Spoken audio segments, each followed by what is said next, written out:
Jamie.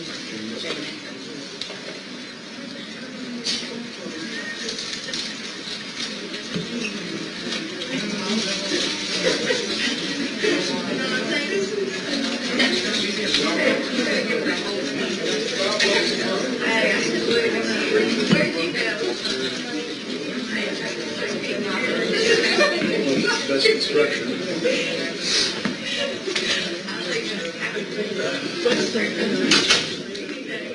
Jury actually sees. Well, this is proposed construction of my job.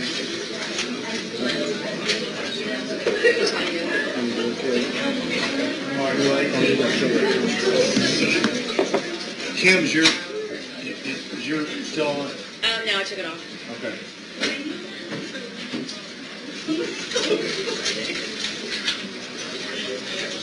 I think that may be the problem. Turn it on, right, please. It's on. Test it. Testing. One. Good, good.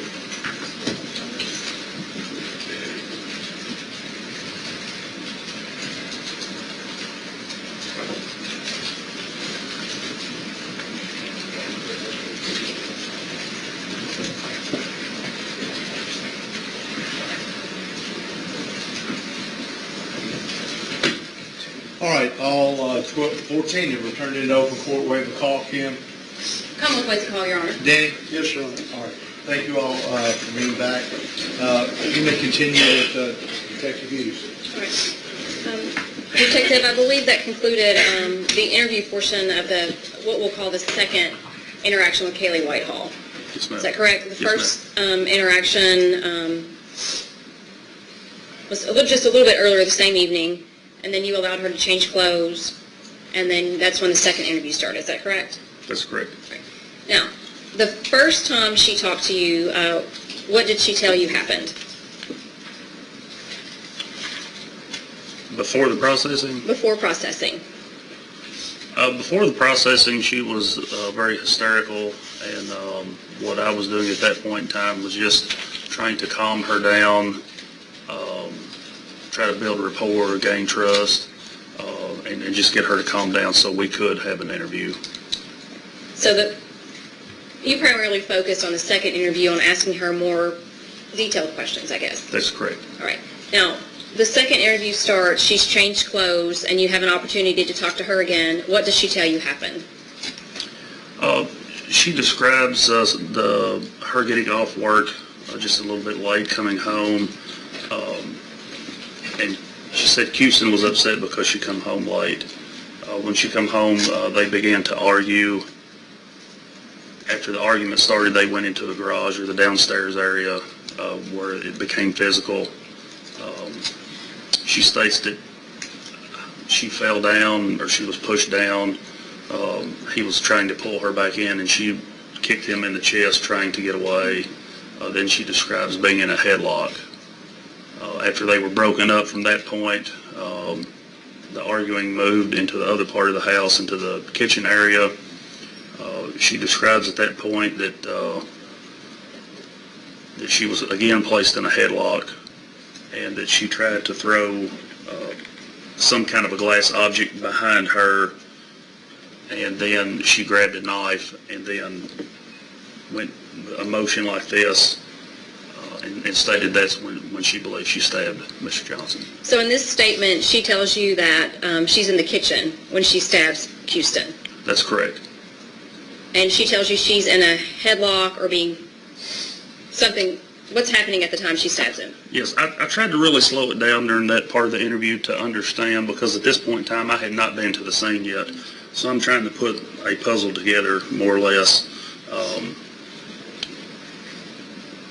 like a 1,000-piece puzzle. If I'm only seeing 2 or 3 pieces, I have no idea what the big picture is. And that's what I'm trying to slow down and do step by step, try to get the big picture. And so at this point in time, she describes him as standing behind her, having her in a headlock, and after throwing an object behind her, she describes getting a knife, and she gave a stabbing motion like this, as if she stabbed him with her standing in front and him standing behind. And then there's a discussion about the TV and unhooking the TV. That's correct. At this point, when does she tell you that occurred? She describes that happening after the kitchen incident when she described going backwards with a knife. She stated after the kitchen incident, then they moved into the bedroom where she was trying to get the TV, and he came in there. I think there was some more arguing going on. She described in there, and then she described him going into the bathroom. And did she tell you in that interview that Houston slammed the door and that's why there was a hole in the door? Yeah, there were several interviews, so I'm trying to keep them separate what she said, but I think that's what she said in that interview. And at this point, did you all agree that she would go to the back to the house and that she would walk through the residence and show you how this happened?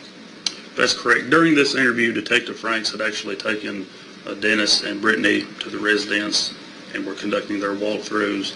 And then at the conclusion of my interview, I transported her to the scene and to do her walkthrough interview.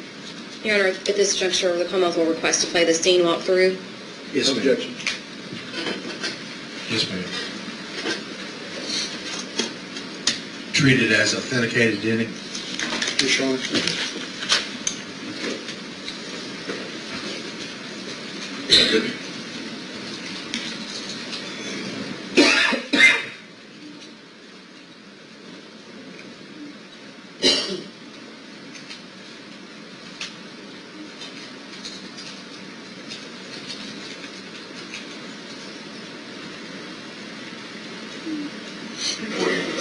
What I would like to do right now is just have you walk me through the house tonight, or right now, and And let me ask you, you're present during this, is that correct?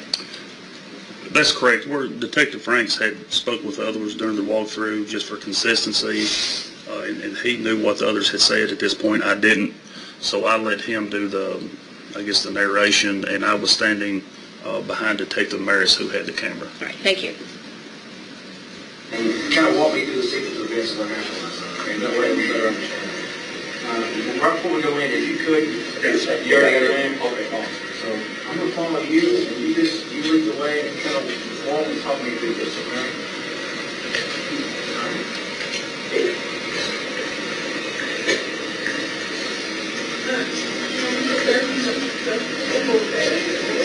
This stuff began, I guess, when all this stuff happened.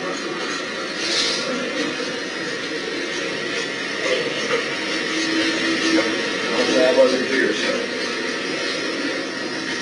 I mean, it came on board. Okay. When I first got here, and then it came on. I took leave, whatever, so I was already mad about that. I was late to get like that.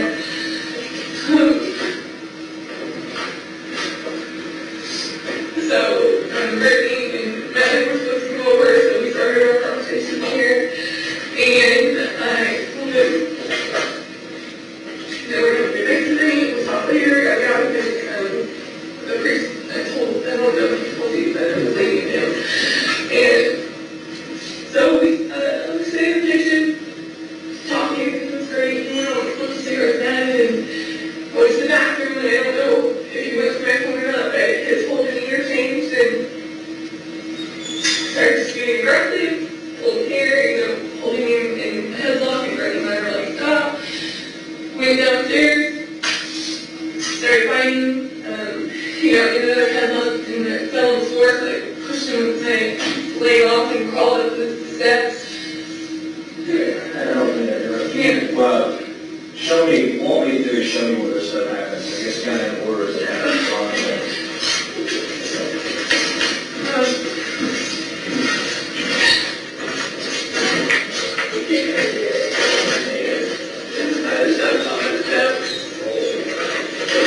You're talking with Brittany, and this is after the first time in the kitchen we got new headlock, and I pushed him away, came down here, and I told Brittany, I'm tired of it, you guys don't understand.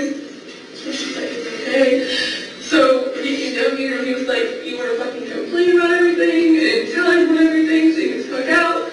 So I was like this, and he grabbed me, and the cuffs were like this, so I pushed like this, and cracked, and I fell on the steps, and I crawled up the steps like this, and pushed him like this, I was like this, take it out, like this.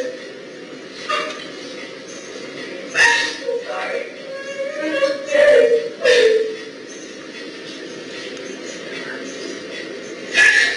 After everything, I gave him there because I pushed him down, and I'm sure it hurt his chest because I kicked him pretty hard to get him off. But I did. And I was just perfect. And I was keep my and I was down here on my feet, and I put him on the ground, and we have our candles and stuff.